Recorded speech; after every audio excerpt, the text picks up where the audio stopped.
Passamos a apresentar os 4 Evangelhos, Revelação da Revelação, Jean Baptiste Rustin. Narração, Paulo de Moraes.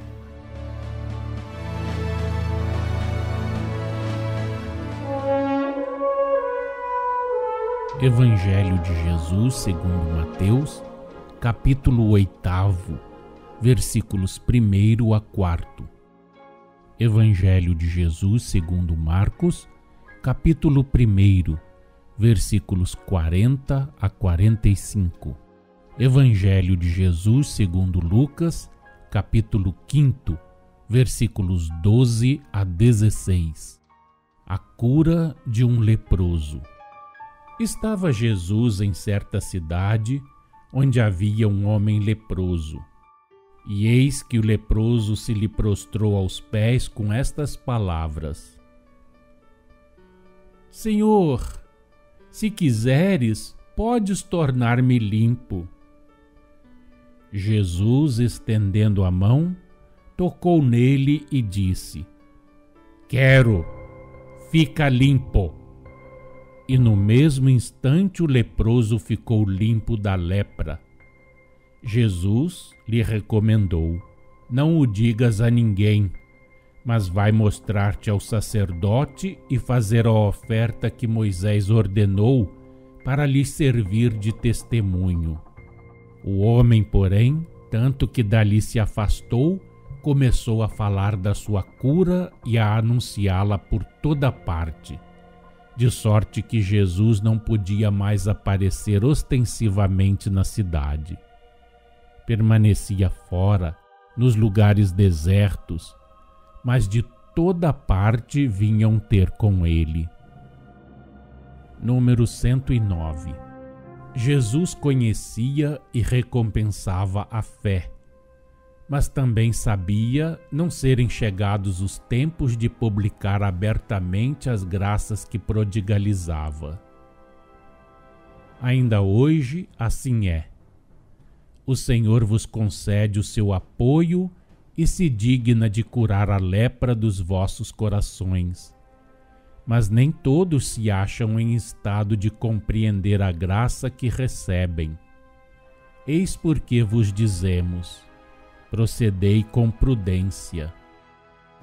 Na indiscrição e na desobediência do leproso, tendes um sinal de que os benefícios do Senhor serão conhecidos, faça-se o que se fizer.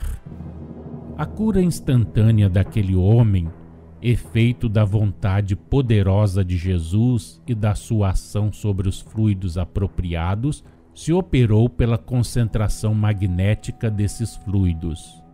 O magnetismo humano pode operar curas que ainda não compreendeis, e quanto mais o homem se aproxima da vida espiritual, mais se depurará, mais em relação se porá conseguintemente com os fluidos que o cercam, e tanto mais facilmente os dominará e empregará como meios curativos.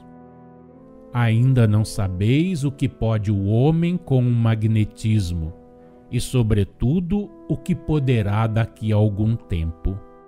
A cura instantânea do leproso não foi, portanto, mais do que um fato natural, mais do que uma concentração dos fluidos de que Jesus podia dispor e que, penetrando a pele do doente, devoraram, aniquilaram as matérias impuras nela contidas, impedido fossem interiormente lançadas no organismo e na circulação geral. A purificação dos fluidos sanguíneos destruiu o princípio interno da lepra. O tecido da pele foi instantaneamente limpo e o doente se achou curado. Nisso consistiu aos olhos dos homens o milagre, pela razão de que ao homem ainda não é possível conseguir semelhante efeito em virtude da sua impureza moral. Quando for capaz de produzir por essa forma a cura física, sua cura moral estará realizada. A submissão e a fé expelirão de vossos corações as influências impuras que os corroem, tornando-os limpos aos olhos do Senhor. Repetimos: quanto mais o homem se aproximar da vida espiritual, tanto mais se depurará, tanto mais se porá em relação com os fluidos magnéticos que os cercam, tanto mais os dominará e poderá empregar como meios curativos. A depuração do homem, assim no físico como no moral, se operará mediante uma revolução lenta e progressiva, de modo, por assim dizer, insensível aos que a testemunharem. Mas a revolução moral terá que preceder de muito a revolução física. Que fazem os médicos para chegarem a purificar a pele de um leproso? Tratam a massa do sangue, procurando despojá-la de tudo que a corrompe. O mesmo trabalho nos toca. Antes que o vosso organismo material se torne de natureza elevada, temos que limpar a fonte das vossas impurezas. O corpo vos mantém cativa a alma. Tempo virá em que vossas almas desferirão o vôo, elevando-vos os corpos às regiões puras. Dizendo ao leproso: vai mostrar-te aos príncipes dos sacerdotes e oferece pela tua cura o que Moisés ordenou, a fim de que lhe sirva de testemunho. Jesus o fez para que aquele homem pudesse voltar à vida comum, pois que os leprosos eram excluídos do convívio de seus irmãos. Os sacerdotes dispunham, se não da ciência, pelo menos do direito de julgar se o homem atacado de lepra estava curado e podia voltar para o meio dos seus. Não vos admireis de que o leproso tenha podido ir por entre a multidão à presença de Jesus para provocar e obter a sua cura. Jesus percorria os campos, indo constantemente de um ponto a outro. Não podeis comparar a vossa organização civil à daqueles tempos. Os leprosos eram expulsos do recinto das cidades, mas os campos não lhes ficavam interditos. Eles se viam afastados dos seus, mas não encarcerados.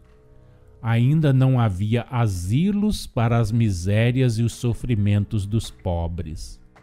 Quanto à oferenda que devia ser feita, atenda-se a que tudo era emblemático na lei de Moisés. Assim como se sacrificavam as primícias dos rebanhos, imitando-se a consagração do primogênito das famílias, assim como se degolava a vítima propiciatória para resgatar as faltas dos povos, assim também aos leprosos se impunha a obrigação de levarem sua oferenda ao Senhor, a título de penhor da purificação alcançada e de gratidão pelo benefício recebido. Nenhuma lei inevitável dispunha sobre a natureza desse penhor. Podia ser, conforme a posição do leproso, um pássaro, um cordeiro ou frutos. Cada um oferecia o que estava ao seu alcance, e o que mais oferecia era pelos homens, como hoje, considerado limpo. Não se vê entre vós diariamente o interesse do julgador influindo no julgamento? Quando os evangelistas dizem que, em consequência de haver o leproso divulgado por toda parte o que lhe sucedera, Jesus se viu impossibilitado de aparecer mais na cidade, sendo forçado a conservar-se nos lugares desertos, porque de todos os lados vinham ter com ele. Isso significa que as multidões, mais curiosas de milagres materiais do que do reino dos céus, o assaltavam, forçando-o a procurar sítios espaçosos. Destas palavras humanas. Mas ele se retirava para o deserto e orava. Já vos demos a significação, explicando que todas as vezes que Jesus desaparecia das vistas de seus discípulos, estes acreditavam que ele se retirara para algum lugar secreto, a fim de se entregar ao jejum e à oração.